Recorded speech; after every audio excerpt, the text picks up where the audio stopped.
मैंने कहा बना रहा हूँ मैं, टूट गया।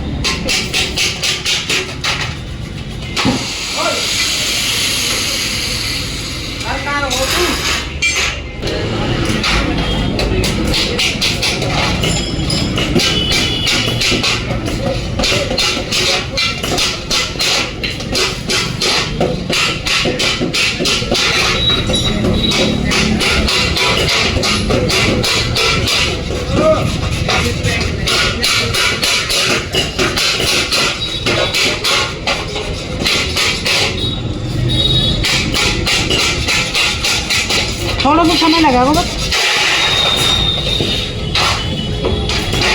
7 बजे मिल जाएंगे सबले पाइप। वो मैंने ऐसी टेढ़ी तेरे सामने जोड़ूंगा।